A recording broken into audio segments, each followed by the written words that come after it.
Bueno, pues como ya les informaba, el ex senador Alejandro Rojas Díaz Durán renunció ayer a Morena, argumentando que la Cuarta Transformación pretende desaparecer la división de poderes y aniquilar cualquier contrapeso constitucional para dominar el país e instaurar un maximato político extendido, cierro comillas, así lo dijo textual, en la figura de Claudia Sheinbaum. Además, consideró que se está desviando al país hacia un régimen antidemocrático, autoritario y militarista. Al difundirse su renuncia, la candidata presidencial de la oposición, Xóchitl Gálvez, le abrió las puertas a su proyecto. Curiosamente, Alejandro y yo éramos vecinos de Curul. Ahí en el Senado de la República nos apoyó en muchísimas votaciones porque él no coincidía, por ejemplo, con la militarización, no coincidía con poner fin a las instituciones democráticas. Entonces yo creo que ya estaba muy incómodo de Morena y pues yo lo he dicho públicamente, todo aquel que quiera construir un país mejor es bienvenido a este proyecto. Bueno, justamente está aquí Alejandro Rojas Díaz Durán, ex senador de la República. Alejandro, ¿cómo estás? Buenos días. Buenos días, Adela. Gracias por la invitación. Al contrario. Estuvo fuerte esto que dijiste el día de ayer sobre Morena y la Cuarta Transformación, Alejandro. Pues como dice el poeta, la verdad es dura, pero no tiene remedio. Ahora, ¿por qué hasta ahorita? Bueno, lo hice antes de que se definieran las candidaturas, para que no dijeran que yo ando buscando un cargo. ¿Y no? ¿Te prometieron algo que no te dieron? No, yo la verdad quería reelegirme, pero tampoco estaba esperanzado a que me la dieran, ni estoy esperando que me la den. No estoy buscando el cargo, lo que estoy buscando es reivindicar ese proyecto de nación que ofrecimos en el 2018 y que le fallamos a los mexicanos y al presidente Andrés Manuel López Obrador. Y hoy la doctora Claudia Sheinbaum, que es la máscara de la extensión de esa pretensión de un maximato político en México, y además Morena, que nunca se abrió a la autocrítica, ni a la crítica interna, ni al debate democrático, desviaron la Cuarta Transformación para llevarnos precisamente hacia un régimen autoritario, antidemocrático y militarista. Y eso va a poner en riesgo de manera cierta las libertades públicas, la libertad de expresión, los derechos humanos y los derechos políticos. Es un riesgo latente, más que nunca, en México. Así que yo estoy del lado de la gente, de la ciudadanía, que confío en nosotros.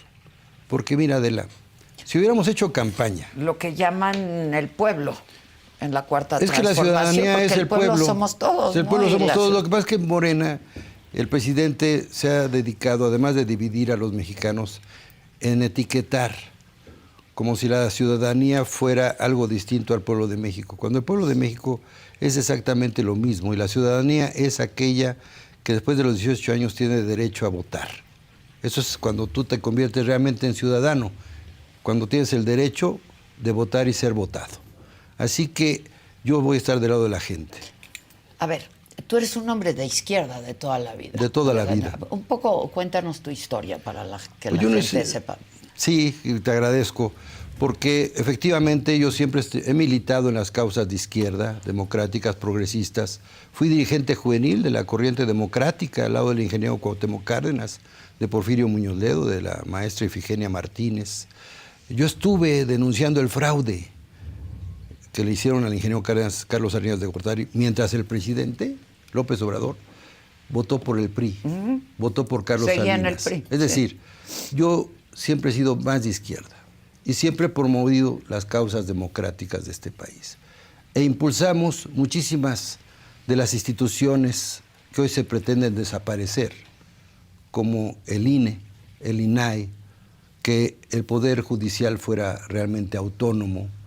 Impulsamos precisamente los cambios para la reforma política con Porfirio Muñoz Ledo, la gran reforma del 96, para consolidar el pluralismo ideológico en México, para que en México, pues, si no son perfectas las instituciones, sí vamos avanzando para que los poderes públicos tuvieran precisamente la autonomía y el poder representativo, porque se confunde de que los poderes públicos que dimanan de la voluntad popular, solamente le corresponde esa voluntad al presidente de la República, cuando tenemos la misma legitimidad política democrática. Y el Poder Judicial, que es el poder que nos otorga la certidumbre que en México puede haber justicia pronta y expedita, este poder se ve más amenazado que nunca por la pretensión de morenizar a la Suprema Corte de Justicia de la Nación y convertirla en un instrumento partidista. Eso sería muy riesgoso, nos colocaría al nivel de las dictaduras.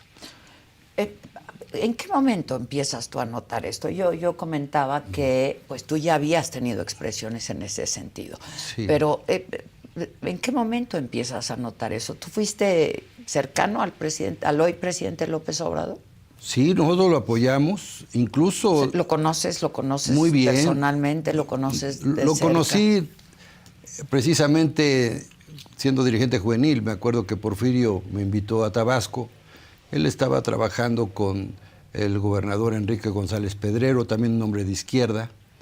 Se le invitó para que formara parte de la corriente. No quiso formar parte de la corriente democrática en aquel entonces, pero de todas maneras lo seguimos apoyando después cuando él se incorpora al PRD y luego en su pretensión para ser candidato a jefe de gobierno. Le ayudamos mucho porque nosotros construimos el acuerdo para que Marcelo Ebrard, yo coordinaba la campaña de Marcelo, para que declináramos por Andrés Manuel y le diéramos el triunfo en la Ciudad de México. Es decir, siempre hemos contribuido en sus campañas políticas y en el 18 no fue la excepción. Yo fui vicecoordinador de la campaña junto con Ricardo Monreal, ahí en la circunscripción número 2.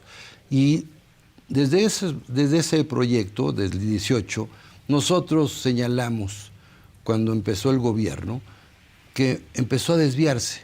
La primera decisión en la cual yo estuve en contra, y recuerdo muy bien que en ese momento el presidente tenía una popularidad muy alta. El presidente después de la elección tenía casi el 80% de aprobación. ¿Por qué? Porque él ofreció, después de haber ganado, reconciliar al país, ofreció respetar el pluralismo ideológico, ofreció sumar a todos. Entonces tuvo una aclamación prácticamente. Claro. La primera decisión en la cual yo me puse fue que cancelara el nuevo aeropuerto internacional de la Ciudad de México, porque yo fui secretario de Turismo de la Ciudad de México, con Marcelo Ebrard, y conozco el tema, y fue un error estratégico garrafal, que además seguimos pagando miles de millones de dólares por esa decisión catastrófica, casi medio billón de pesos. Millón de millones. ¿Sí? Así es, nos está costando ese error, que fue un capricho y que después el presidente confesó que tomó la decisión en una noche y que le importó un cacahuate la opinión de su secretario de Hacienda y su secretario de Comunicaciones y Transportes. ¿A quién le confesó eso el presidente? Lo dijo en una mañanera, lo dijo abiertamente y luego Jiménez Espriu lo confirmó y también Ursúa. Sí, ahí está documentado que esa decisión, que fue en contra del interés del país, porque nos costó a México ser del primer mundo en tema de conectividad para impulsar el turismo en México, que es una generación de empleo y de riqueza enorme y que hoy el turismo está verdaderamente en el lugar que no nos debería corresponder. Deberíamos ser una potencia mundial entre las 5 primeras del mundo. Esa fue la oportunidad que dejamos ir y que el presidente echó a perder. Pero también se desvió en los principios de ese proyecto original, porque ofrecimos pacificar a México. Y lo que hizo el presidente fue militarizar a México, darle carta blanca a los grupos del crimen organizado, permitir que estos grupos criminales se apoderaran del 80% del territorio nacional, que no disminuyera la violencia, que no pacificamos el país en 6 meses y que vamos a concluir el sexenio con más de 200,000 muertos, convirtiendo este sexenio como el más sangriento en la historia de México. ¿Sí? No hay seguridad en las calles, como decía Francisco Bulnes, ni hay paz en las calles, ni paz en las conciencias. En este país se desaparecen miles y miles de personas, más de 30,000, de acuerdo a las cifras de las bases buscadoras, o más. En la Ciudad de México desaparecen al año 5,000 personas. Y ahora las pretenden desaparecer doblemente porque las quieren borrar. Quitar de la lista. Quitar de la lista de desaparecidos. Y lo mismo te puedo decir en materia de salud. Ofrecimos atender a todos los mexicanos. Dejamos hoy a 50 millones de mexicanos sin atención médica.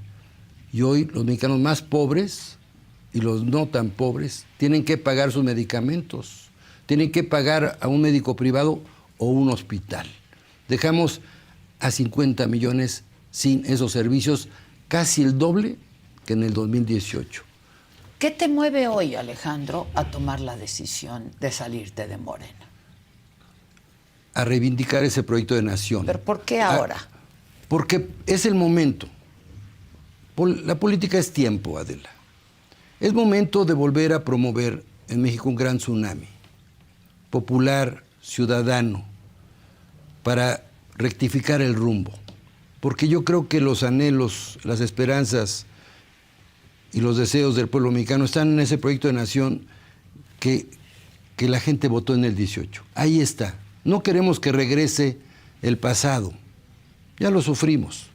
Pero tampoco queremos el continuismo y mucho menos la extensión de un maximato político, porque esa es la pretensión del presidente López Obrador.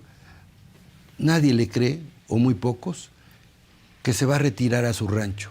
Bueno, su aprobación es muy alta, número 1. Sí. Y número 2, Claudia va arriba en las encuestas, de acuerdo, ¿no? Sí. A todas la mayoría de las encuestadoras que se hacen públicas.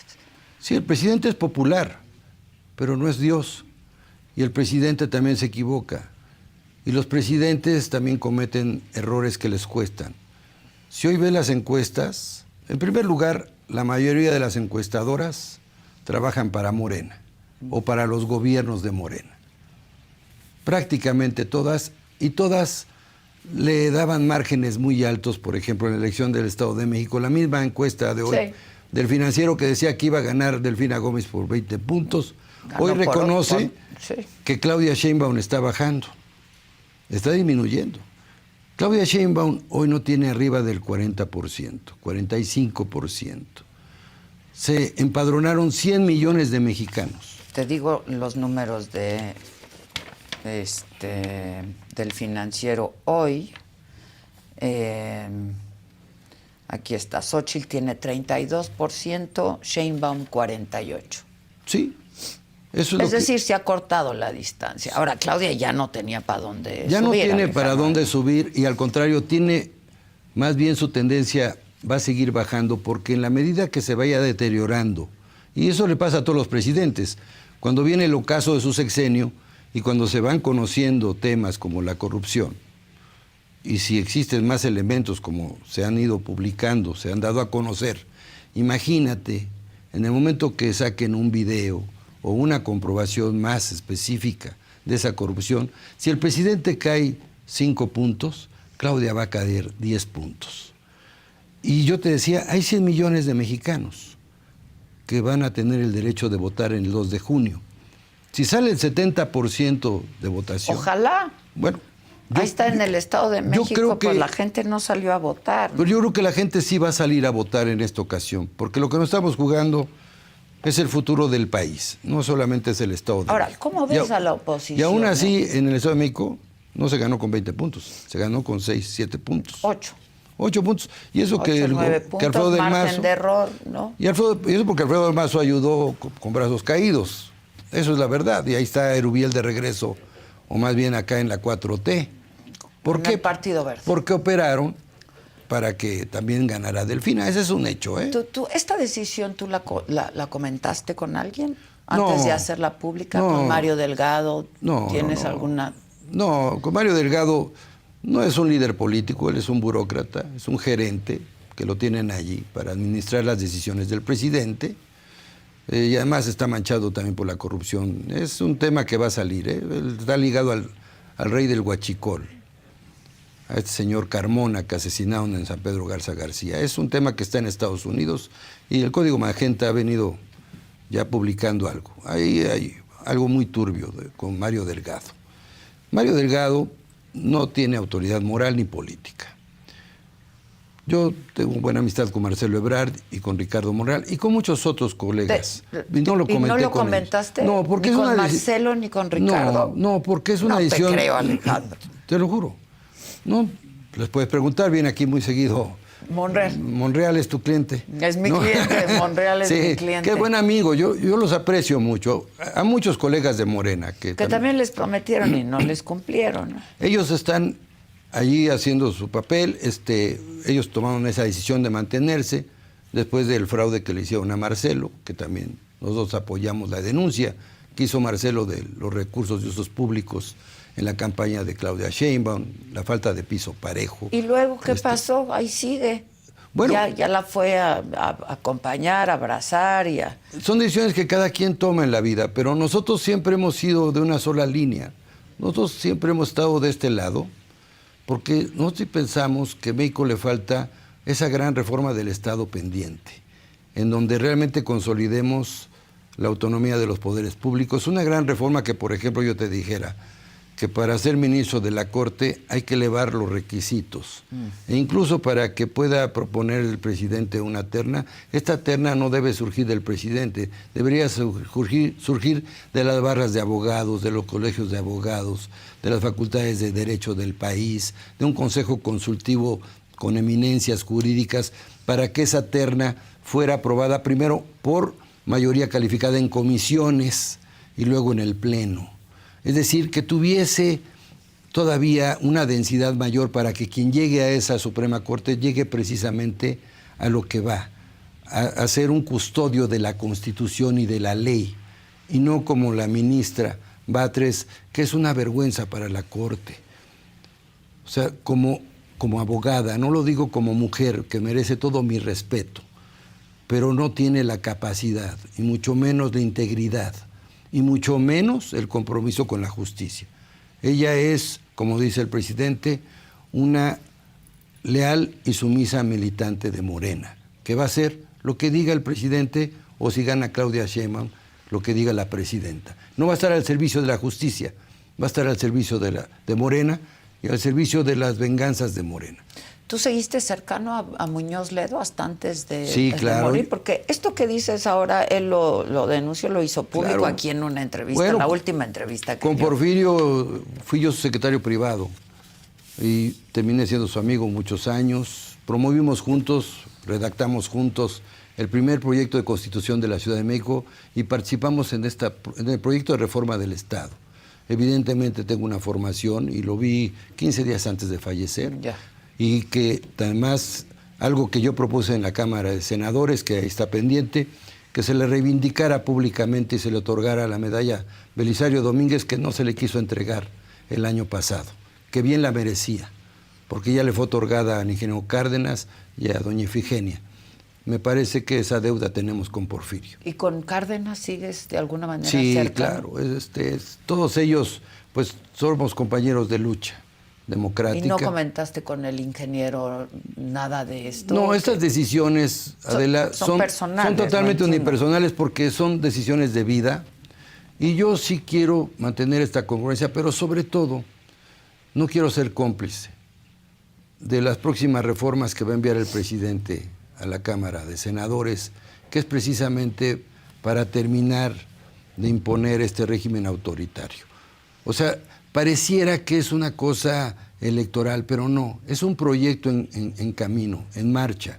Ese plan C no solamente va a desaparecer los entes constitucionales, lo que sigue, y tal vez la gente no lo recuerde, pero el plan C era desaparecer las diputaciones uninominales para convertirlas todas plurinominales y achicar la Cámara de Diputados, que sí puede achicarse, pero ellos quieren la fórmula. El presidente dijo que ese nunca era su interés. Que tienen en Nicaragua, por ejemplo, en donde garantizas que el partido en el poder tenga una mayoría calificada de entrada, acabando con todo el pluralismo partidista y la representación diversa en un Congreso. A eso van, por eso quieren la mayoría calificada, para dar el último cerrojazo.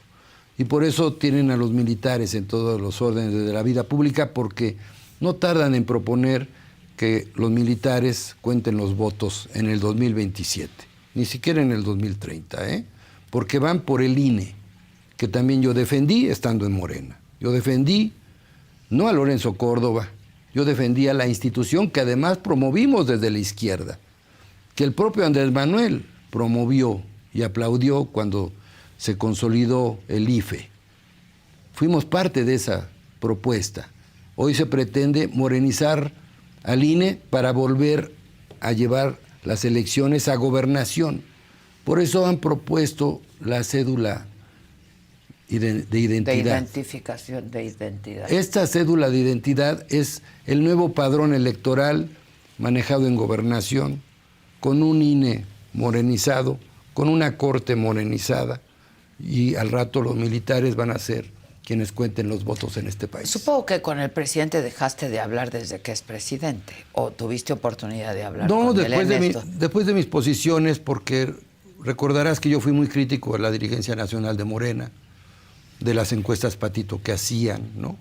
De las decisiones que se fueron tomando, contrarias al interés popular, contrarias al proyecto que presentamos. Pues yo les digo a mis colegas, ¿qué hubiera pasado si Andrés Manuel López Obrador en las plazas públicas en el 18 hubiera ofrecido que iba a estigmatizar, a ofender, a calumniar, a insultar a la clase media? Si hubiera dicho en las plazas públicas, fíjense que voy a tratar de censurar, de amenazar, de ofender a los periodistas críticos. Fíjense que yo les prometo que el crimen organizado va a recibir solo abrazos y van a estar como Pedro por su casa y van a gobernar el 80% del territorio nacional. Fíjense que si llego a ser presidente, voy a manejar una crisis como la pandemia, si hubiese una crisis de salud, de manera negligente y criminal, como lo hizo el doctor Hugo López-Gatell, que debe estar ante un juez, porque hay 800,000 muertos cuando Japón, con la misma población, tuvo 50,000 apenas. Si el presidente López Obrador hubiera hecho campaña diciendo que iba a quitar al campo 40 programas sociales, si hubiera dicho, voy a deforestar la selva del sureste mexicano por un capricho inservible, como es el Tren Maya, porque se llega más rápido en autobús y hubiera sido mucho más barato crear una línea de autobuses, incluso del gobierno, podría ayudar. Hubiera no tumbado ni un árbol como se comprometió. Si él hubiera hecho campaña diciendo que iba a quitar las estancias infantiles y le hubiera dicho a las madres buscadoras que no las iba a recibir, ni las iba a escuchar, ni tampoco ganado. a las feministas que tanto ha ofendido y les cierra el zócalo y además las desdeña, y aquellos luchadores de derechos humanos que también se burla de ellos, como a Sicilia, que no lo quiso recibir.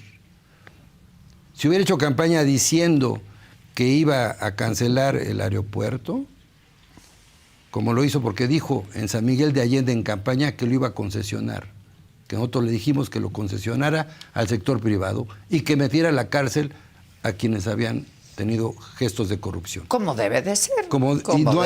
No hay nadie en la cárcel. No hay nadie en la cárcel.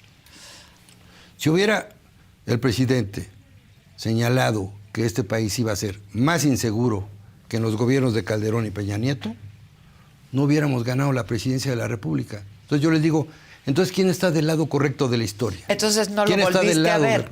Claro que no, porque ya no me quiso volver a ver. Porque yo siempre le he dicho la verdad. ¿Pediste hablar con él en algún momento? En algún verlo? momento sí, por supuesto, para decirle que ¿A través de quién? Bueno, directamente a través de Alejandro Esquer, su secretario particular, y mucha gente que tiene a su alrededor que conozco, porque yo conozco a todo el equipo cercano, porque hemos hecho política juntos toda la vida.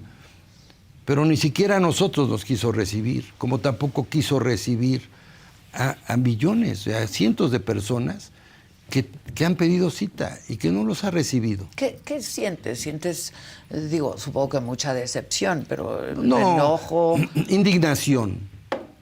Mira, yo creo que represento a millones y millones de mexicanos que votamos por Andrés Manuel López Obrador, que pensamos que iba a hacer lo que dijo que iba a hacer, que después de ese discurso que dio en el Congreso de la Unión en su toma de posesión, que lo subió hasta el 80%, Si hubiera hecho la mitad de eso y si no hubiera dividido a los mexicanos, estoy seguro que sí hubiera pasado tal vez a la historia. ¿Cómo te explicas entonces, Alejandro, pues su todavía alta popularidad? Por los programas sociales. Pero eso es momentáneo, Adela. Recuerda que todos los presidentes de México han dado dinero. Acuérdate, Carlos Salinas... Pero luego no hay dinero que alcance. Sí, pero por ejemplo, Carlos Salinas y el propio PRI de aquella época de Miguel de la Madrid repartían mucho dinero. El programa Solidaridad repartió muchísimo dinero. Lo repartieron también en el gobierno de Fox. También en Calderón hubo muchos programas importantísimos en materia social. Y Peña, no se diga, repartieron dinero, bueno, a manos llenas. Pero finalmente la gente, lo que califica el día de la elección es, ¿te va mejor en la economía? No. Hoy el mexicano gasta el doble para comprar una canasta básica. Medicamentos. Medicamentos, aunque te den programa social, lo gastas en medicamentos y en la carestía de la vida. No hemos promovido mucho más empleos de los que necesita el país porque el 50% de la economía está en la economía informal. Y además, ahora se ha extendido algo muy grave. El mexicano promedio, desde humildes campesinos hasta micro, pequeños y medianos comerciantes y empresarios, pagan extorsión, que es un impuesto negro, que todos los días o todas las semanas están pagando al crimen organizado. Es decir, la gente califica la seguridad, la economía, la salud y la educación. Fundamentalmente eso. Y la paz social. Y además el clima de encono. Porque los mexicanos nos han etiquetado falsamente entre conservadores y liberales. ¿Qué? Ahora que ya no soy morena, yo de izquierda voy a ser conservador. Claro que no lo soy. Como no lo somos millones de mexicanos que ya no vamos a votar por Morena. ¿Por qué? Porque primero está el país. ¿Y por quién van a votar? ¿Cómo ves a la oposición? Mira, yo creo que a Xóchitl Gálvez tiene la oportunidad de convertirse en una candidata muy competitiva siempre y cuando asuma una posición más firme, más decidida para llegar al fondo. Así como al término del gobierno del presidente Peña Nieto, la gente estaba harta de la corrupción. Estábamos hartos. Que por cierto, no se castigó la corrupción de ese gobierno. Y que fue un compromiso que hicimos, ¿eh? Sí. También es otra falla. Y tampoco se ha acabado la corrupción. Y tampoco se ha acabado. Al contrario, la percepción de corrupción es mayor. Entonces, la oposición tiene que ser más oposición. Y tiene que haber un compromiso de la oposición con las causas ciudadanas. Por eso voy a apoyar el 18 de febrero esta gran marcha, ¿Vas a ir a la marcha? En todas las ciudades. Sí, porque es momento de esa ciudadanía, del pueblo de México, que se organice. Bueno, pero que de los que se olvidaron, ya viste las listas que sacaron, ¿no? Para diputados y senadores en los partidos. Tiene que haber un manotazo en la mesa a los partidos políticos. Los partidos políticos son instrumentos de la sociedad. Pues son un vehículo. Son solo un vehículo. No son la panacea. No nos van a salvar. Nos vamos a salvar nosotros solos.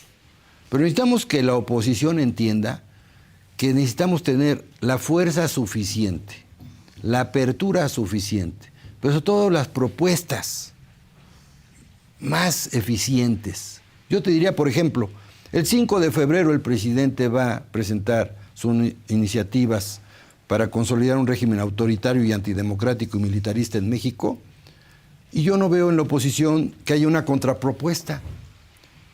¿Por qué no ese mismo día, 5 de febrero, toda la oposición salimos a dar una contrapropuesta? Ah, presidente, tú quieres elegir a los ministros de la Suprema Corte, jueces y magistrados en votación popular. Bueno, sale nada más que los requisitos, si quieres que te la aprobemos, es que los colegios y las barras de abogados y sociedad civil propongamos a los candidatos. Ah, ¿qué quieres que el plan C para que Morena tenga mayorías calificadas? Bueno, ¿qué te parece si aumentamos, verdad, una propuesta política para que eso no suceda y le ponemos los candados para que la cláusula de gobernabilidad todavía sea más alta. ¿Y has tenido algún acercamiento con la oposición? No, tengo la invitación de Xóchitl Gálvez. Que la hizo pública, pero en lo personal me han buscado algunos líderes. Voy a tomar mi tiempo. El PRI, el PAN, evidentemente. Movimiento Ciudadano también ya me ha buscado. Dante Delgado. Agradezco las llamadas. ¿Desde cuándo? Desde ayer mismo. Luego de que ayer hicieras público. Sí, pues ayer mismo. ¿Te buscó gente? ¿Hablaste con gente de los partidos? No, bueno, vía telefónica. Todavía no me siento con ellos, pero los voy a ver. Voy a escuchar a todos. Pero mi decisión ahorita es sumarme a la ciudadanía, no a los partidos, y valorar los compromisos que asuma esta oposición, porque te digo, hay que presentar una propuesta. Yo estoy más preocupado ahorita por esa contrapropuesta. ¿Qué te parece si, por ejemplo... Pues no iba a ser Xóchitl las mañaneras también a las 10 de la mañana. Está muy bien. Y luego que ya no, y luego que está viendo. Todos los esfuerzos pueden ser valiosos, pero hay que unir a la oposición en una línea y en una agenda estratégica. Yo te diría, por ejemplo, propuestas muy concretas. Vamos a desmilitarizar a México, vamos a quitarle al ejército todas las funciones que le han dado, todas las empresas que les han dado. Regresémosle a su función original, que es pacificar el país. Démosle los instrumentos. Que se acabe la política de abrazos y no balazos, para que simplemente ni abrazos ni balazos, que se aplique la ley. La ley, punto. 2, vamos a promover, para aprovechar el momento mexicano, su posición geoestratégica en la economía global, para que detonemos mayormente la inversión, si proponemos una disminución de impuestos, la disminución del IVA, del ICR, para incrementar la inversión, de incentivarla, para detonar el empleo y que todos paguemos, incluyendo toda la economía informal. Si eso, te lo comento porque tenemos que ir con iniciativas serias, pero que también sean viables. Que la corrupción, que hemos dicho en Morena y lo dijimos, se pagara con cárcel, pero ahora hay que extenderla, para que esta corrupción también meter y tipificar en el Código Penal que los familiares cercanos a los presidentes de México o presidentas, en caso de que se compruebe la corrupción, sea doble la pena en que se les castigue. Propuestas de esa naturaleza para que México se una en una sola agenda. Estoy diciendo aquí 2, 3 ideas. Sí.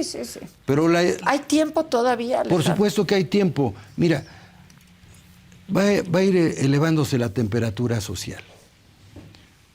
Porque en la medida que se acerca la elección, yo creo que, como nunca te decía, 100 millones estamos en el padrón electoral. Si sale a votar el 70%, 70 millones, el techo de votos de Morena no va a pasar arriba de 25 millones. Quiere decir que 45 millones podrían ser de la oposición. Bueno, van por más votos de los que recibió Andrés Manuel López Obrador. Ya lo dijo Mario Delgado, ¿no? Y van por el carro completo también. Bueno, pero ese carro se les va a ponchar. Las llantas se les están ponchando. ¿Tú ves descontento en Morena? Sí, y mira, van a venir una cascada de renuncias. Y te voy a decir por qué.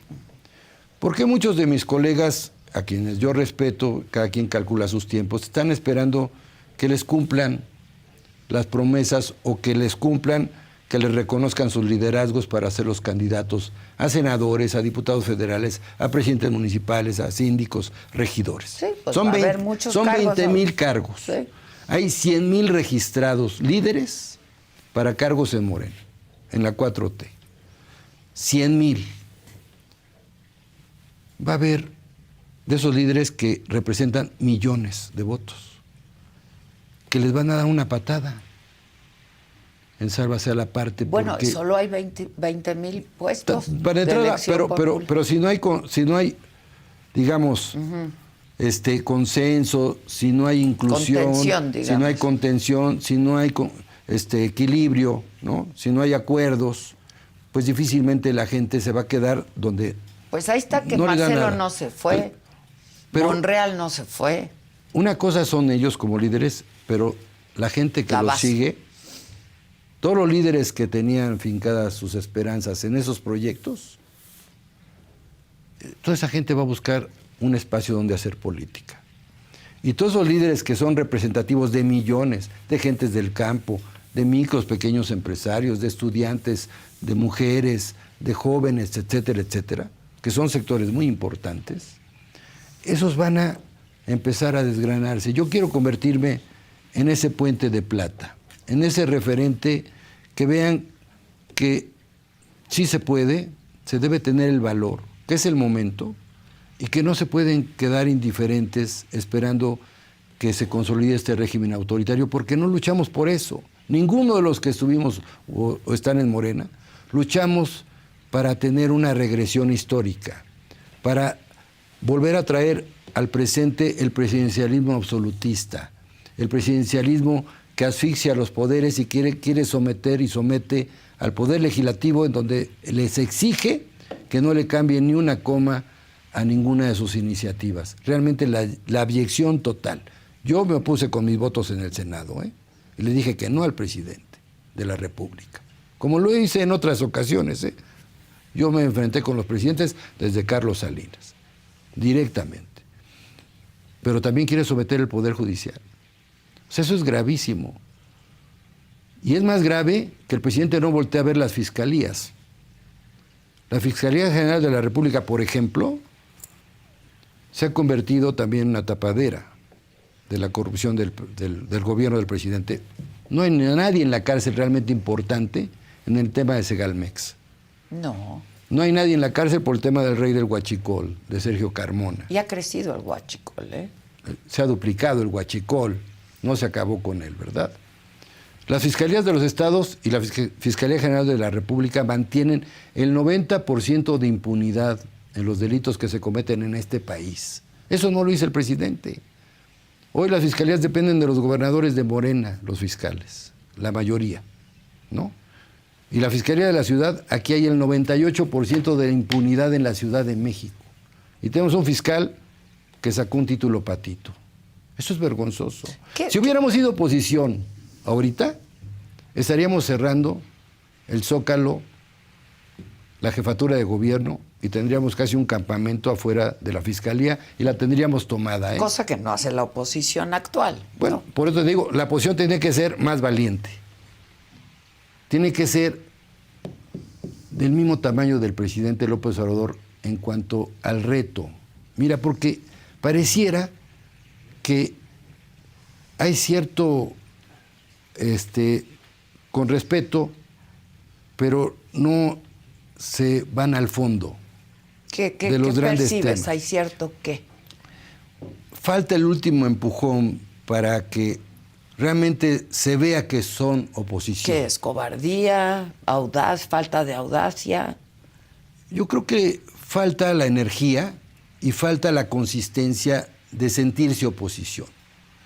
Así como fue opositor férreo el propio Andrés Manuel López Obrador, y lo fuimos nosotros, que le decíamos al presidente de la República prácticamente hasta de qué se iba a morir. No porque quisiéramos que se muriera. No. Lo pero, digo por metafórico. ejemplo, el presidente López Obrador dice que no ha habido presidente más atacado en la historia que él. Y no hay presidente que haya atacado más a los mexicanos que él. Eso hay que decirle al presidente. Hay que tener decisión de enfrentarse con el presidente de la República. Y hay que decirle la verdad. Y hay que hablarle fuerte, decirle, usted tiene unos hijos que si se les demuestra los actos de corrupción, quiere decir que usted sabía que estaban metidos hasta las chanclas en la corrupción. Nadie lo ha podido demostrar, Alejandro. Aunque no se demuestre, pero hay pruebas suficientes para que se abra una investigación. La oposición tiene que exigir que se abra una comisión de investigación en las cámaras. Tiene que exigirle a la Secretaría de la Función Pública que investigue. Tiene que exigirle a la Fiscalía General de la República que abra un expediente porque es una denuncia que se hizo y está documentada. No contra los hijos del presidente, contra amigos de los hijos del presidente. Contra amigos correlacionados con los hijos del presidente de la República en este país. Si a la señora esposa de Peña Nieto se la acabaron por una casa, por un contratista, hoy lo que estamos viendo es más grave. Está documentado. ¿Que la Fiscalía no puede investigar cuando es su obligación? Tiene que investigar. Está en la ley. La función ¿Y por qué pública. no lo dice la oposición? Tiene que decirlo y tiene que exigírselo al propio presidente de la República. Usted tiene que investigar a sus hijos y a sus amigos. Y de comprobarse la corrupción, usted debe ponerlos ante la Fiscalía. No sé si en tu camino hacia acá escuchaste la mañanera hoy. No, Porque el presidente dijo que pues, sus hijos no tenían absolutamente nada que ver con estas versiones periodísticas que han surgido. que se investigue. Bueno, Que él se forme- debería de ser el primer interesado en que se Que se investigue. investiguen. A ver, ¿qué va a pasar? ¿Qué pasaría en el momento que surja un video comprometedor donde se corrobore y se ratifique que todo lo que se dice y se menciona y se está comprobando en contratos, llamadas, audios? Digo, los que contratos ahí están. Por eso, se puede correlacionar las cuentas. Pues para eso está la UIF, ¿no? Ahí está Pablo Gómez. Pues que se ponga a corretear eso. ¿Por qué no ha salido Pablo Gómez a decir, voy a investigar a los amigos de los hijos del presidente? Pues no, que muy bravito cuando era oposición. ¿Por qué no lo hace? Yo lo dije dentro de Morena. ¿Hubo algo que detonó tu salida? Precisamente todo esto, es decir, yo no voy a seguir siendo cómplice ni me voy a quedar callado esperando a que me den un puesto. Yo por eso preferí irme antes, porque no quiero que después digan, es que no le tocó un puesto y por eso se fue. No, yo dije, antes de que se repartan el pastel, como se lo van a repartir, no me importa estar en un proyecto que además el propio presidente tiene la intención de seguir gobernando en México. Porque Claudia Sheinbaum solamente va a ser la máscara de ese poder extendido que él quiere acrecentar en el próximo sexenio. Cuando llegue al poder, Si es que si llega. de llegar, Si es- no, si pero de eso- llegar, pero ya está en veremos. está en manos de la ciudadanía y de ese pueblo de México, agraviado. ¿Qué te dijo? ¿Te habló Monreal, por ejemplo, luego de tu... No, no me ha hablado, pero seguramente Decisión. nos vamos a ver pronto, porque también hemos sido disidentes siempre. No siempre hemos estado en la oposición. Bueno, pero siempre se acomoda también Monreal, ¿no? Bueno, cada quien ahora sí hace política como la entiende, ¿no? Yo no lo juzgo ni a él ni a Marcelo, al contrario, creo que son dos grandes mexicanos, creo que son hombres que tienen sus convicciones, que yo sé que en lo que digo coinciden mucho conmigo, porque los conozco. Sé que estarían compartiendo conmigo públicamente estas definiciones que estoy haciendo. No lo hacen porque su estrategia es distinta, pero también estoy seguro que si ellos estuvieran en su poder de rectificar el proyecto, lo harían. Así que les doy el beneficio de la duda a él y a muchísimos compañeras y compañeros que tuve en Morena, que también tienen el mismo talante que tu servidor. No creas que Morena está cohesionado de manera unánime. Yo sé que la secta dogmática, autoritaria, fanática que controla Morena, que quieren imponer el pensamiento único, la tienen todas consigo, ¿eh? En Morena hay liderazgos que solamente están esperando que esto va a pasar como cuando en un concierto, en un auditorio cierran las puertas, pero viene la avalancha. Esto va a ocurrir. O sea, esta avalancha va a terminar tumbando los muros del autoritarismo y de esas pretensiones de maximato en México. Pues muy delicado lo que has dicho. Tú dijiste la mafia del poder desayuna, come y cena en Así Palacio es. Nacional. Esa oligarquía hoy se ha beneficiado y es consentida de Palacio Nacional. No acabamos con ella. Mira, me recuerdo lo que decía George Orwell en La rebelión en la granja, que fue una crítica a los regímenes autoritarios, al fascismo. Recordarás que los animales se rebelaron, dirigidos por los cerdos, por inteligentes, para acabar con esos hombres que los explotaban. Y al final terminaron en la misma mesa jugando póker, los cerdos y esos hombres que despreciaban, convirtiéndose en ellos mismos. Así que en eso está terminando Terrible, la 4T. Terrible. ¿Cómo crees que vaya a pasar a la historia el presidente? Pues el pueblo lo va a juzgar y la historia también. Y también a mí y a todos los que estamos en la política. Por eso es tiempo de definiciones. Es tiempo de salir y vernos a los ojos. Yo quiero ver a mis nietos a los ojos y decirle, yo luché por este país, hijo, para que tuvieras libertades, para que tu libertad de expresión fuera respetada, para que tus derechos humanos fueran respetados, para que tus derechos políticos fueran respetados y para que puedas caminar en paz y puedas prosperar.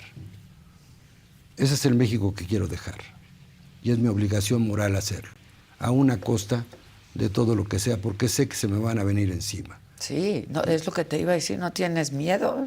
Nunca he tenido miedo. Yo me he enfrentado y me enfrenté en su momento al dinosaurio dentro del dinosaurio. Cuando estábamos más frágiles, más jóvenes. Y siempre he hablado con la verdad. Y siempre he dicho la verdad. Y siempre me he enfrentado al poder autoritario. Y no va a ser la excepción. Andrés Manuel López Obrador quiere terminar siendo un presidente autoritario y déspota. Y México no merece ese presidencialismo. Yo entrevisté, y seguramente viste la entrevista, a Porfirio Muñoz Ledo unos meses antes de morir. Sí. Y me dijo que él tenía mucha información y y que todo estaba documentado y que tenía videos y que los tenía en su caja fuerte. Los tienen resguardados, efectivamente. Yo llegué a ver alguna documentación porque, te digo, yo fui muy cercano a él. Porfirio Muñoz Ledo, además de ser un estratega, fue un estadista. ¿Quién tiene resguardados esos documentos? No lo sé, no quiero tampoco especular porque pondría en riesgo a personas muy queridas. Pues se van a conocer, ¿crees que se van a conocer? Tal vez, sí, hay información comprometedora, pero yo te diría que es tiempo de que ventilemos. La vida pública tiene que ser muy pública. Pues sí. Así que cosas veredes, diríamos. Así que ya cruzamos el Rubicón, pero es tiempo de la sociedad.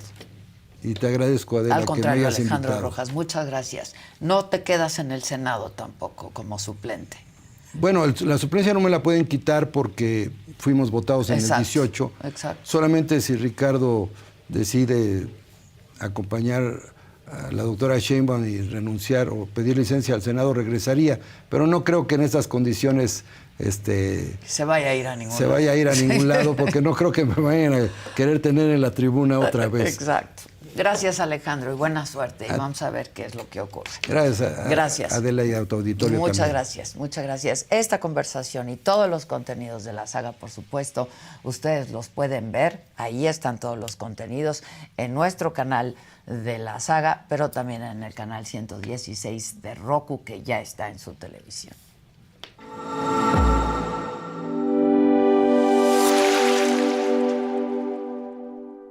Ahora en la televisión de streaming por el canal 116 de Roku, ya puedes disfrutar de la barra de entretenimiento que la saga tiene para ti. Inicia la semana con los temas de interés actual, entrevistas, debates, moda, deportes, espectáculos y lo más viral, bajo la mirada crítica, analítica y divertida de la mejor periodista del momento, Adela Micha, en Me lo dijo Adela. Conoce las predicciones zodiacales, los temas esotéricos, la lectura de cartas de personalidades, videos paranormales y quién se va al caldero de los famosos en Las Fauces del Fausto con Fausto Ponce y Paco Segovia. Diviértete con las entrevistas a personalidades del espectáculo y la política, exclusivas, musicales, anécdotas, risas y mucha diversión en Saga Live con Adela Micha.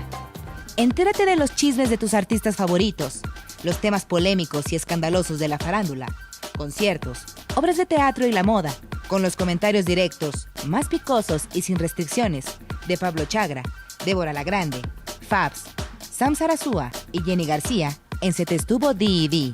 Descubre los secretos, las intrigas, anécdotas e historias y lo que nunca antes habías escuchado decir de políticos, artistas, deportistas y personalidades, en una plática íntima y sin rodeos, con la mejor entrevistadora del país, Adela Micha, en Solo con Adela. No te pierdas de los mejores programas de la barra estelar que la saga tiene para ti, a través del streaming de Roku en el canal 116.